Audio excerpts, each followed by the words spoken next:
नमस्कार, स्वागत है आप सभी का परीक्षा वर्ल्ड के इस यूट्यूब चैनल में।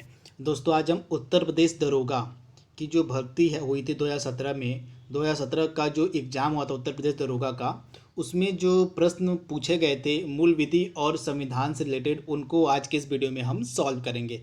तो यह जो प्रश्न पत्र है, यह यूपीएसआई का जो पेपर 2017 में हुआ था वह प्रश्न पत्र है, तथा इस वीडियो में हम मूल विधि और संविधान तथा सामान्य अध्ययन के जो प्रश्न 2017 में पूछे गए थे यूपीएसआई के एग्जाम में, उसको हम सॉल्व करेंगे। तो चलिए वीडियो को शुरू करते हैं।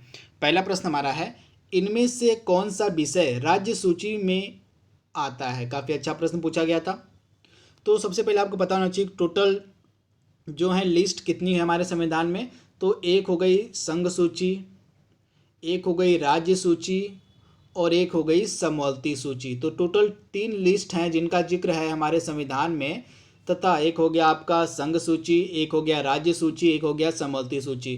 संघ सूची में कितने विषय हैं? तो संघ सूची में पहले 97 विषय थे, अब हो गए हैं टोटल 100 विषय। ये भी एग्जाम में प्रश्न पूछा जाता है, इससे आप ध्यान दीजिएगा। और राज्य सूची में पहले थे कितने विषय? तो पहले थे 66 विषय, अब हो गए हैं 61 विषय। और समवर्ती सूची में पहले विषय थे 47, अब हो गए हैं 52। तो इन्हें भी आप ध्यान दीजिएगा। पहले संघ सूची में कितने विषय थे? तो पहले 97 विषय थे, अब 100 हो गए हैं। और पहले राज्य सूची में टोटल कितने विषय थे? तो पहले राज्य सूची में आपके 66 विषय थे, अब हो गए हैं 61। और समवर्ती सूची यानी कि कंकरेंट लिस्ट में पहले टोटल 47 सब्जेक्ट थे, अब हो गए हैं 52। तो इन्हें भी आप ध्यान दीजिएगा, यहाँ से प्रश्न एग्जाम में पूछे जाते हैं। अब हम आते हैं अपने प्रश्न पे। तो प्रश्न हमारा क्या कह रहा है, इनमें से कौन सा विषय राज्य सूची में आता है। तो राज्य सूची के अंतर्गत आ जाएगा आपका भूमि और भवन कर। तो आप इसे ध्यान दीजिएगा, भूमि और भवन कर जो होता है वह राज्य सूची के अंतर्गत आता है। इसके बाद जो जनसंख्या नियंत्रण और परिवार नियोजन है किसके अंतर्गत आता है? तो समवर्ती सूची के अंतर्गत, यानी कि कंकरेंट लिस्ट के अंतर्गत जो है जनसंख्या नियंत्रण और परिवार नियोजन आता है। और जो भूमि और भवन पर कर है यह राज्य सूची के अंतर्गत आता है। तो इसे आप ध्यान दीजिएगा। अगला प्रश्न हमारा है, अनुसूचित जनजातियों के लिए लोकसभा में कितनी सीटें आरक्षित हैं। तो बात यहाँ पे लोकसभा की है, तो आइए बात कर लेते हैं सबसे पहले लोकसभा की। तो लोकसभा जो है, टोटल लोकसभा की सीटें हमारे देश में कितनी निर्धारित की गई हैं? तो लोकसभा की जो मैक्सिमम सीटें हैं यह निर्धारित की गई हैं 552। आप ध्यान से देखिएगा इसको। टोटल लोकसभा की जो सीटें हैं हमारे देश में निर्धारित की गई हैं 552, यानी कि हमारे देश में जो मैक्सिमम हो सकती हैं लोकसभा की सीटें वो हो सकती हैं 552। इसमें से जो होंगे 552 सदस्यों में से 530 जो सदस्य होंगे वो राज्यों के प्रतिनिधि होंगे। इसे आप ध्यान दीजिएगा। इसमें से जो 530 सदस्य होंगे वो राज्यों के प्रतिनिधि होंगे, और इसमें से जो 20 सदस्य होंगे वो यूटी यानी कि केंद्र शासित प्रदेश के प्रतिनिधि होंगे, और 2 जो हैं ये मनोनीत किए जाएंगे एंग्लो इंडियन सदस्य हमारे देश के राष्ट्रपति के द्वारा। तो अब इसे ध्यान दीजिएगा, मैक्सिमम हमारे देश में जो लोकसभा सीटों की संख्या है वह हो सकती है 552।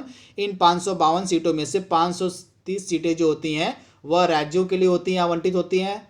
उसके बाद इसमें से जो 20 सीटें होती हैं वो यूनियन टेरिटरी यानी कि केंद्र शासित प्रदेशों के लिए होती है, और इसमें से जो 2 सीटें बच गई वह एंग्लो इंडियन समुदाय के लोगों के लिए होती हैं। तथा एंग्लो इंडियन समुदाय के लोगों का जो मनोनीत किया जाता है वो किया जाता है किसके द्वारा?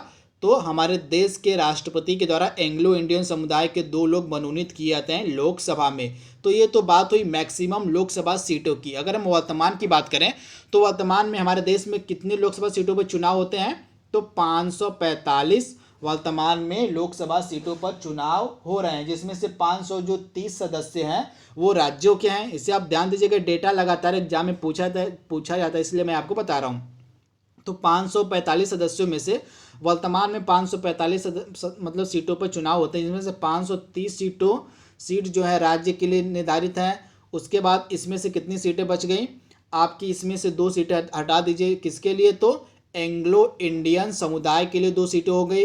तो कितनी बची? तो 13 सीटें बची। तो प्रेजेंट टाइम में 13 सीटें जो हैं यूनियन टेरिटरी यानी कि केंद्र शासित प्रदेशों के लिए निर्धारित की गई हैं। तो ये प्रेजेंट का सिनेरियो है, तो दोनों आपको याद रखना है।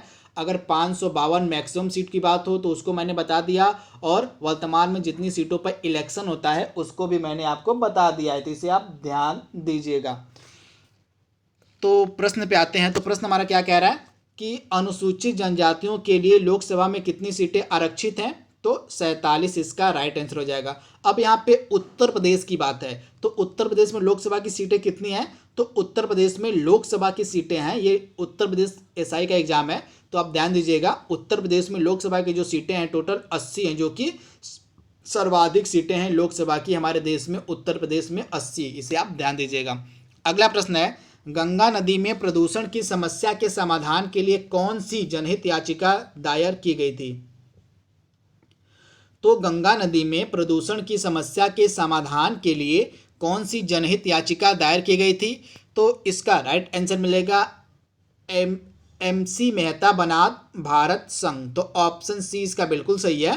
गंगा नदी में प्रदूषण की समस्या के समाधान के लिए जो है MC मेहता बनाम भारत संघ जो है यह याचिका दायर की गई थी। तो ऑप्शन सी इसका बिल्कुल सही है। अगला प्रश्न है, निम्नलिखित में से कौन सा वायरस एक स्वचालित रूप से खुद को कूटता है और जब हर बार वह प्रणाली को संक्रमित करता है और प्रतिलिपि बनाता है? तो इस प्रकार के वायरस को क्या कहा जाता है? तो इस प्रकार का वायरस कहलाता है पॉलीमार्फिक वायरस। इस प्रकार का जो वायरस है वह कहलाता है पॉलीमार्फिक वायरस। यह जो वायरस होता है यह एक स्वचालित रूप में खुद को कूट करता है और जब हर बार वह प्रणाली को संक्रमित करता है और प्रतिलिपि बनाता है। तो पॉलीमार्फिक इसका राइट आंसर हो जाएगा। अगला प्रश्न है, किस देश ने 1914 में जापानी स्टीमर कामगाटा मारू के प्रवेश के लिए मना कर दिया था? काफ़ी अच्छा प्रश्न है ये। भारतीय इतिहास की एक प्रमुख घटना थी कामगाटा मारू घटना। यह वर्ष 1914 में घटित हुई थी। तो दरअसल यह जो कामगाटा मारू यह एक जहाज़ था, जापानी जहाज़ था, तो इसी के बारे में यह पूछा जा रहा है। तो 1914 में किस देश ने इस जापानी जहाज़ को अपने देश में प्रवेश से मना कर दिया था? तो इसका राइट आंसर आपको मिलेगा कनाडा।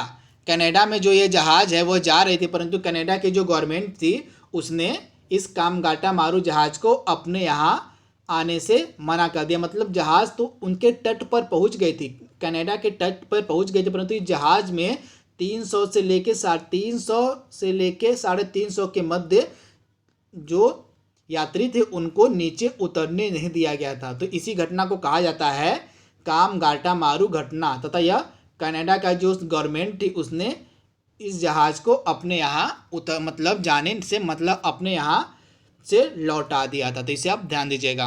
अगला है, वर्ष 1956 में मुख्यतः किन मानदंडों के आधार पर राज्यों का पुनर्गठन किया गया? तो 1956 में किन मानदंडों के आधार पर राज्यों का पुनर्गठन किया गया? तो इसका राइट आंसर मिलेगा भाषा और सांस्कृतिक एकरूपता के आधार पर। तो आप इसे ध्यान दीजिएगा, भाषा और सांस्कृतिक एकरूपता के आधार पर 1956 में जो है मुख्यतः जो है राज्यों का पुनर्गठन किया गया। तो आप इसे ध्यान दीजिएगा। एक चीज़ आप ध्यान दीजिएगा, भाषा के आधार पर सबसे पहले किस राज्य का गठन किया गया था? तो वर्ष 1953 में भाषाई आधार पर जो है किस राज्य का गठन किया गया था? तो आंध्र प्रदेश राज्य का। इसे भी आप ध्यान दीजिएगा, भाषाई आधार पर जो पहला राज्य बना था वह बना था आंध्र प्रदेश 1953 में। अगला प्रश्न है, भारतीय दंड संहिता वर्ष 1860 में लॉर्ड मैकाले द्वारा प्रारूपित संहिता का संशोधित संस्करण है। इनमें से किन देशों की दंड संहिता उसी प्रारूप पर आधारित है? यानी कि भारतीय दंड संहिता इस प्रारूप पर आधारित है, मतलब किन किन देशों की जो दंड संहिता है वह 1860 के लॉर्ड मैकाले के द्वारा जो संहिता बनाई गई थी उसी पर आधारित है। तो इसका राइट आंसर आपको मिलेगा ऑप्शन सी, A, B और C, यानी कि सिंगापुर, ब्रुनेई और श्रीलंका की भी जो दंड संहिताएं हैं इसी पर आधारित हैं। तो ये प्रश्न कई बार एग्जाम में पूछा गया है, तो इसे आप ध्यान दीजिएगा। वायरस की कार्यकारिणी परिषद में नियुक्त पहले भारतीय कौन थे? तो वायरस की कार्यकारिणी में नियुक्त पहले भारतीय कौन थे? तो सत्येंद्र प्रसाद सिन्हा, यानी ऑप्शन सी इसका बिल्कुल सही है। अगला प्रश्न है, भारत की राज्य नीति के सिद्धांत जो है, यहाँ पे डीपीएसपी की बात हो रही है, तो भारत के जो डीपीएसपी सिद्धांत उनके संदर्भ में यह प्रश्न है, निम्नलिखित में से कौन सा वक्तव्य सही नहीं है? डीपीएसपी की बात यहाँ पे पड़ रही, राज्य के नीति निर्देशक तत्वों की बात यहाँ पर डीपीएसपी। तो इसमें से कौन सा कथन सही नहीं है? तो इसका राइट आंसर आपको मिलेगा ऑप्शन जो इसका बी है वो सही, मतलब सही है। बस यहाँ पे सही की बात हो रही है। तो कौन सा कथन सही है? तो जो राज्य के नीति निर्देशक सिद्धांत होते हैं, सामाजिक व आर्थिक उन्नति के लिए ये राज्य को संबोधित किए गए कुछ निर्देश हैं। तो यह जो कथन है यह बिल्कुल सही है। दूसरा कथन क्या है? ये न्यायालय में परिवर्तनीय होते हैं। तो ये कथन बिल्कुल गलत है, यानी कि जो डीपीएसपी होते हैं, राज्य के नीति निर्देशक तत्व होते हैं, ये प्रवर्तनीय नहीं होते हैं, न्यायालय के द्वारा जब मतलब कानूनी रूप से लागू नहीं किए जा सकते। जिस प्रकार से जो आपका फंडामेंटल राइट होता है, जो मौलिक अधिकार होता है, यह न्यायालय के द्वारा प्रवर्तनीय होते हैं, न्यायालय के द्वारा लागू कराए जा सकते हैं, परंतु डीपीएसपी जो होता है यह न्यायालय के द्वारा लागू नहीं करवाया जा सकता, यह न्यायालय के द्वारा प्रवर्तनीय नहीं होता है। तो सिर्फ एक ही कथन सही आपका ऑप्शन ए का, तो इसे आप ध्यान दीजिएगा। अगला है, 30 नवंबर 2017 को राष्ट्रीय महिला आयोग की अध्यक्ष कौन बनी थी? तो उस समय जब यह प्रश्न पूछा गया, तो उस समय के करंट अफेयर्स का प्रश्न है, तो उस समय राष्ट्रीय महिला आयोग की अध्यक्ष थी ललिता कुमार मंगलम, और प्रेजेंट टाइम में राष्ट्रीय महिला आयोग की अध्यक्ष रेखा शर्मा। तो इसे आप ध्यान दीजिएगा। प्रेजेंट टाइम में जो है, यहाँ पे 2020 की बात हो रही है, तो प्रेजेंट टाइम में जो राष्ट्रीय महिला आयोग के अध्यक्ष हैं वो है रेखा शर्मा, और जब यह पेपर हुआ था तो उस समय अध्यक्ष थी ललिता कुमार मंगलम। तो आप इसे ध्यान दीजिएगा। तथा राष्ट्रीय महिला आयोग से रिलेटेड जो अधिनियम था यह 1990 में पारित किया गया था, तथा एक सांविधिक निकाय के रूप में इसका जो गठन है वह 10 जनवरी 1990 में इस अधिनियम को पारित किया गया था। राष्ट्रीय महिला आयोग अधिनियम को जो है 1990 में पारित किया गया था, तथा राष्ट्रीय महिला आयोग को एक सांविधिक निकाय कब बनाया गया था? तो 10 जनवरी 1992 को। अगला प्रश्न है, निम्नलिखित में से कौन सा एक आनुवांशिक विकार नहीं है? तो इसमें से कौन सा एक आनुवांशिक विकार नहीं है? तो इसका राइट आंसर आपको मिलेगा ऑप्शन बी, यानी कि अरंजकता, यह एक आनुवांशिक विकार नहीं है। बाकी तीनों, वर्णांधता हो गया, अतिरिक्त स्राव रोग हो गया और मिक्सोडेमा हो गया, ये सभी आपके आनुवांशिक विकार हैं, लेकिन अरंजकता यह आनुवांशिक विकार नहीं है। यह यातायात का प्रतीक आपको दिखाया गया है, इसका क्या मतलब होता है? तो यह आगे गोल रास्ता है। इस यातायात प्रतीक का मतलब होता है कि आगे गोल रास्ता है, कृपया गाड़ी ध्यान से चलाएं। तो इसका ये मतलब होता है। अगला है, भारत में निम्नलिखित में से किस राज्य में रबड़ का सर्वाधिक उत्पादन होता है? तो भारत में निम्नलिखित में से किस राज्य में रबड़ का सर्वाधिक उत्पादन होता है? तो इसका राइट आंसर आपको मिलेगा, कौन सा हो गया? केरल। केरल जो राज्य है यहाँ पे रबड़ का सर्वाधिक मात्रा में उत्पादन किया जाता है। तो ऑप्शन बी इसका बिल्कुल सही होगा, केरल। 54वां प्रश्न हमारा क्या कह रहा है? किस न्यायिक मामले में उच्चतम न्यायालय ने यह राय दी कि अनुसूचित क्षेत्रों में सरकारी जमीन, आदिवासियों की जमीन और वन्य भूमि गैर आदिवासियों अथवा निजी कंपनियों को खनन अथवा औद्योगिक कार्यों के लिए पट्टे पर नहीं दी जा सकती है, तथा ऐसा कार्य केवल आदिवासियों अथवा सरकारी उपक्रम द्वारा ही किए जा सकते हैं? तो इस प्रश्न का राइट आंसर क्या था? तो 54वां प्रश्न का जो हमारा राइट आंसर था आपका हो जाएगा समता बनाम आंध्र प्रदेश राज्य। तो इसे आप ध्यान दीजिएगा, समता बनाम आंध्र प्रदेश राज्य।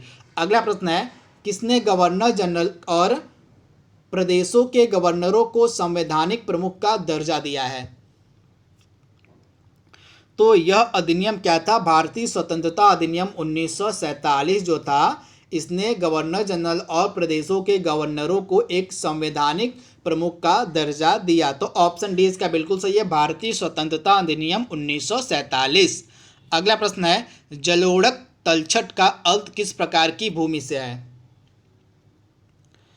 तो नदी द्वारा निर्मित कटाव भूमि से है, जलोढ़क तलछट का संबंध। तो इसे आप ध्यान दीजिएगा, ऑप्शन डी इसका बिल्कुल सही है।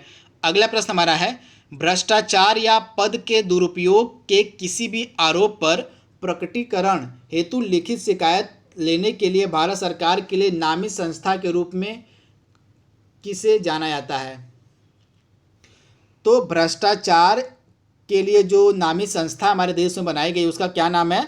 तो इसका नाम है केंद्रीय सतर्कता आयोग। तो आप इसे ध्यान दीजिएगा कि क्या हो जाएगा इसका? तो इस प्रश्न का राइट आंसर हमारा हो जाएगा केंद्रीय जांच ब्यूरो यानी कि सीबीआई हो जाएगा। क्या हो जाएगा? सीबीआई जो है भ्रष्टाचार या पद के दुरुपयोग के किसी भी आरोप पर प्रकटीकरण हेतु लिखित शिकायत लेने के लिए भारत सरकार के द्वारा एक नामित संस्था है, सीबीआई। अगला है, भारतीय संविधान का कौन सा अनुच्छेद कहता है कि संघ के लिए एक संसद होगी जो राष्ट्रपति और 2 सदनों से मिलकर बनेगी और जिनके नाम राज्यसभा और लोकसभा होंगे? तो अनुच्छेद 79 इसका राइट आंसर हो जाएगा। आपको पता होना चाहिए हमारी जो संसद है वह किन से मिलकर बनती है? तो लोकसभा, राज्यसभा और प्रेसिडेंट यानी कि राष्ट्रपति से मिलकर बनती है हमारी संसद। ये भी प्रश्न कई बार एग्जाम में पूछा जाता है, तो इसे आप ध्यान दीजिएगा। तथा यह जो कथन यह कहा गया है आर्टिकल 79 में कि हमारी जो संसद है वह लोकसभा, राज्यसभा और राष्ट्रपति से मिलकर बनती है। अगला है, किसके सुझाव पर राष्ट्रपति किसी राज्य के राज्यपाल को नियुक्त करते हैं? तो प्रधानमंत्री के सुझाव पर जो है राष्ट्रपति किसी राज्य के राज्यपाल को नियुक्त करते हैं। तो ऑप्शन सी इसका बिल्कुल सही है, प्रधानमंत्री। अगला प्रश्न हमारा है, निम्नलिखित में से कौन सा दीर्घकालिक विकास और हमारे विश्वास को बदलने के लिए अग्रणी सिद्ध हो सकता है? तो इस प्रश्न का राइट आंसर हो जाएगा औद्योगिकरण और आधारभूत संरचना संबंधी विकास, यानी ऑप्शन ए इसका बिल्कुल सही था। अगला प्रश्न हमारा है, भारत ने सितंबर 2016 में रक्षा उपकरणों की खरीद के लिए अमेरिकी $500 बिलियन की एक नए ऋण व्यवस्था की किस देश के साथ घोषणा की है? तो ये उस समय के करंट अफेयर्स का प्रश्न है, इतना रिलेवेंट आपके लिए नहीं है, तो इसे आप छोड़ दीजिएगा।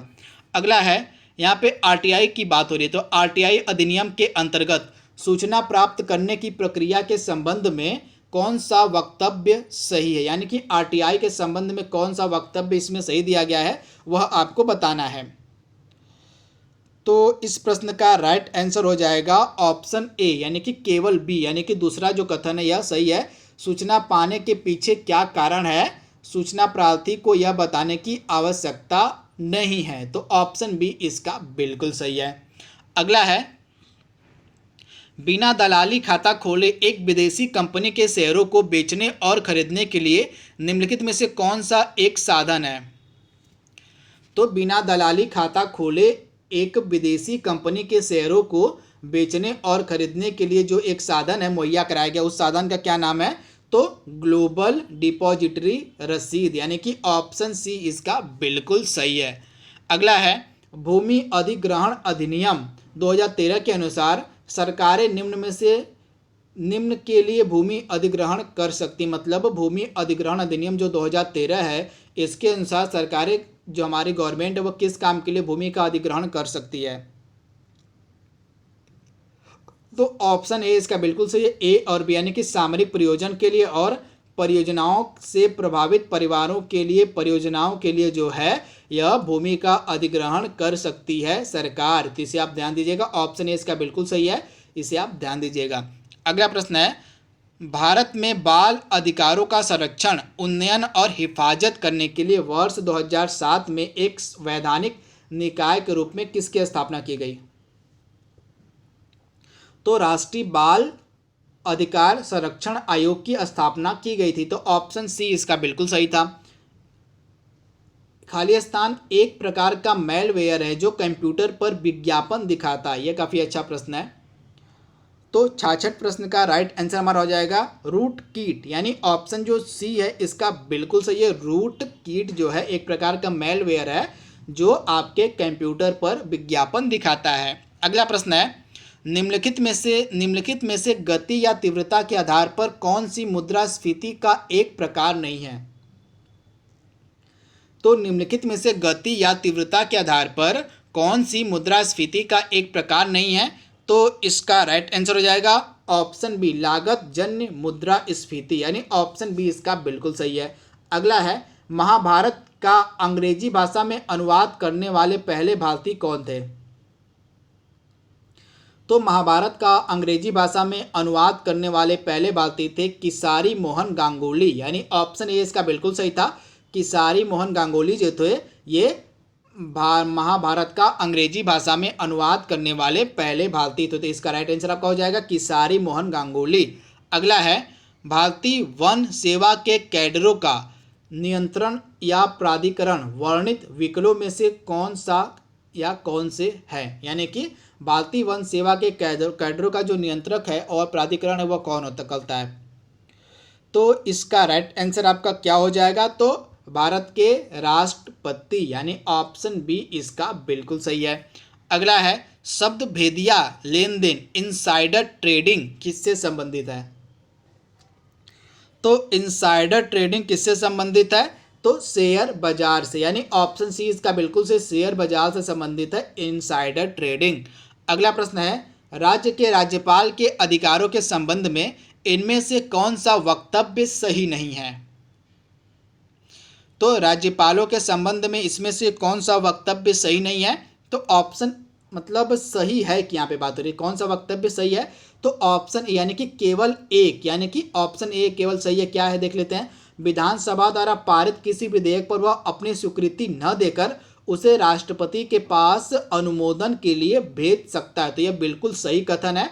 तो इसका बस एक ही कथन सही है, वो ऑप्शन ए वाला सही है। अगला प्रश्न हमारा कह रहा है, इनमें से किस पर्यावरणविद को पद्म विभूषण से सम्मानित किया गया है? तो सुंदरलाल बहुगुणा को जो है इनको पद्म विभूषण से सम्मानित किया गया है। तो आप इसे याद रखिएगा। सुंदरलाल बहुगुणा का संबंध किससे है? तो चिपको मूवमेंट से। किससे? तो चिपको आंदोलन से संबंधित है सुंदरलाल बहुगुणा। अगला प्रश्न है, सर्वश्रेष्ठ अभिनेता 2017 के लिए ऑस्कर पुरस्कार किसे मिला था? तो उस समय यह पुरस्कार दिया गया था किसको? तो केसी अफ्लेक को। तो उस समय के करंट अफेयर्स का प्रश्न था। अगला है, भारत में, यह भी उस समय के करंट अफेयर्स का प्रश्न है तो उतना रिलेवेंट नहीं, आपको आंसर मैं बता देता हूँ फिर भी। तो भारत में किस पनडुब्बी का निर्माण फ्रांसीसी सहयोग से हो रहा है जो 2016 में इसलिए खबरों में आई कि उसके गुप्त हथियार तंत्र से जुड़ी जानकारी उद्घाटित हो गई? तो भारत किसकी मदद से पनडुब्बी बना रहा है? मतलब फ्रांस की मदद से कौन सी पनडुब्बी बना रहा है? तो इसका राइट आंसर था ऑप्शन डी, यानी कि स्कॉर्पिन। अगला प्रश्न है, भारत के राष्ट्रपति और उपराष्ट्रपति पद की शपथ के संबंध में कौन सा वक्तव्य सही है? तो राष्ट्रपति और उपराष्ट्रपति के शपथ के संबंध में कौन सा वक्तव्य सही है? तो देख लेते हैं। संविधान का संरक्षण, सुरक्षा और प्रतिरक्षा करने के लिए राष्ट्रपति अपने पद की शपथ लेते हैं, ये बिल्कुल सही है। दूसरा पद के कथन क्या है? उपराष्ट्रपति संविधान के प्रति अपनी सत्यनिष्ठा और वफादारी की शपथ लेते हैं। तो दोनों कथन बिल्कुल सही है। अगला है, आदर्श परिस्थिति में एक नए पादप या पौधे में पुनर्जीवित और विकसित करने के लिए कोशिका के गुण को क्या कहा जाता है? तो इसका राइट आंसर हो जाएगा 76 का आपका टोटीपोटेंसी, यानी ऑप्शन बी इसका बिल्कुल से टोटीपोटेंसी। यमुना और बेतवा नदियों का संगम कहाँ होता है?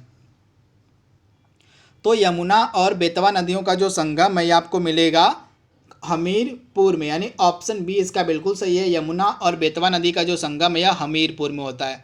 अगला प्रश्न है, किस वर्ष भारत में संसद के दोनों सदनों की स्थापना हुई थी? तो दोनों सदनों की जो स्थापना है यह कब की गई थी? तो इसका राइट आंसर आपको मिलेगा 1952 में। तो आप इसे ध्यान दीजिएगा, 1952 में जो है स्थापना की गई थी लोकसभा और राज्यसभा की। अगला प्रश्न है, यहाँ पे भिन्न भिन्न कटौतीकर्ताओं के लिए नियोक्ता, ब्याज के लिए बैंक इत्यादि द्वारा स्रोत पर कर की कटौती हो चुकी है, वह सरकार को जमा किया गया। यहाँ पे इस प्रश्न का राइट आंसर हमारा क्या हो जाएगा?